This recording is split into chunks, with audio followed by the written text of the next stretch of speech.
Another type of graph we want to look at are ogives. Ogives are line graphs that use the upper class limit on the horizontal axis and the cumulative relative frequency or cumulative percent on the vertical axis. It can be done with regular frequencies, but that's quite rare. It's usually percentages or relative frequencies. And we're going to look at these graphs again in chapter 3. So what makes an ogive an ogive? Well, it's constantly gaining because it's cumulative frequency or relative frequency. There's a fake class at the beginning. So this line right here, that's 0 for its frequency. It's actually a fake. There's something leading up to 9. 9 is the end of the fake first class, if you will. So it doesn't really count.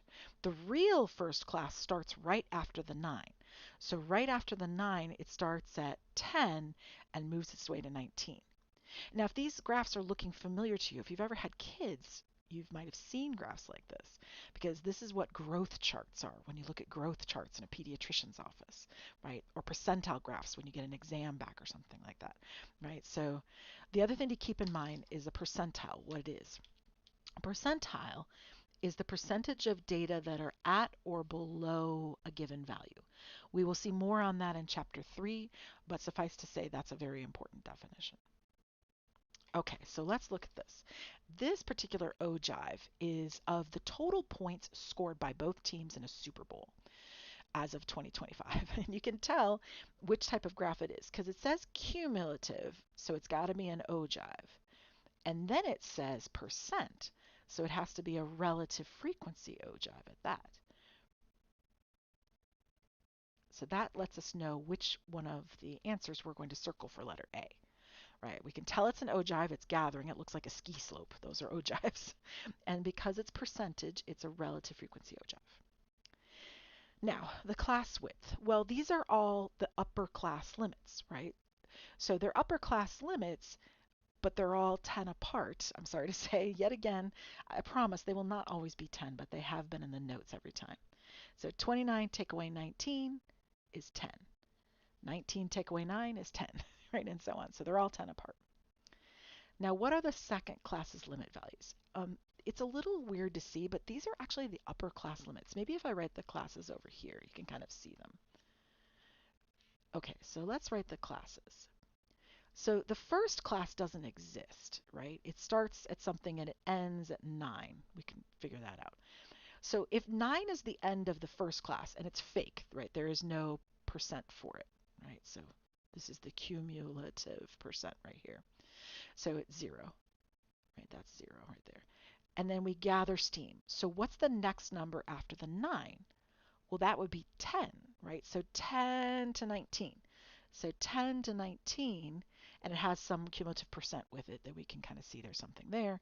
That's actually the first class. This one is fake, and it's 0 to 9, you can tell, but it's not real. It's not really part. We just draw it in the graph because that's the standard way is to draw it in the graph and make the graph start at 0. So it does. But the first class is actually 10 to 19. It starts right here at 10 and goes all the way to 19. Right? Okay, so what's the next number after 19? That would be the second class.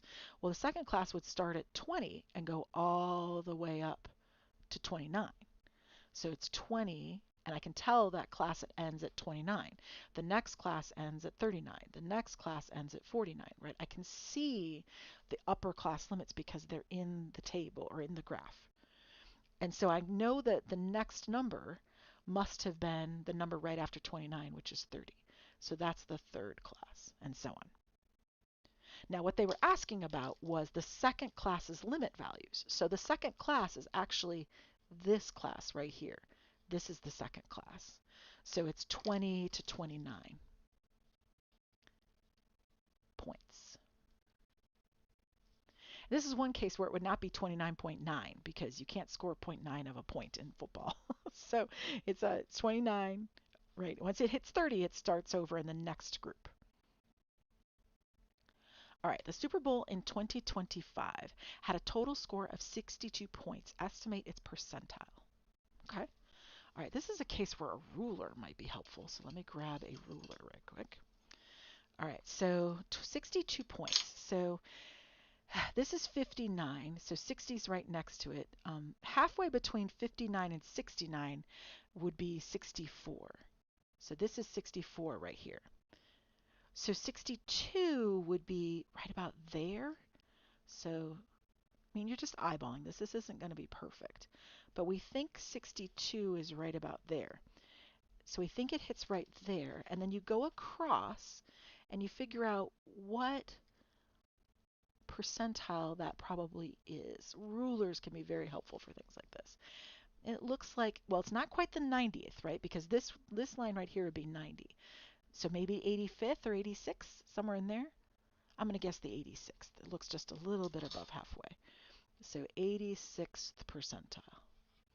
I'm going to put a squiggly approximation sign to that because it's okay if you say 85 or 84. Anywhere around there um, would be good.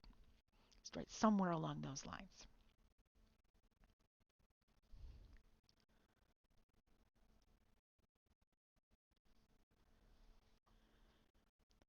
Okay, then how many Super Bowl points correlate to the 20th percentile? Okay, so that's going to be kind of the reverse of what we just did. So let me grab a different colored marker here. So rather than starting at points, right, which is right here, so I started at points, I went straight up and figured out what percentile that was. This time I'm going to start at the percent, which is 20 right here. I'm going to go straight across. I don't even need a ruler for this one. And now I'm going to go straight down. All right, I still use it down for that. Okay, so what's that number in between? Halfway between 29 and 39 would be 34. So that's 34 points right there. To me, it looks just to the left of 34, maybe right on 34. So you could say 34 points or 33 points, somewhere in there. So I'm going to say 33 points.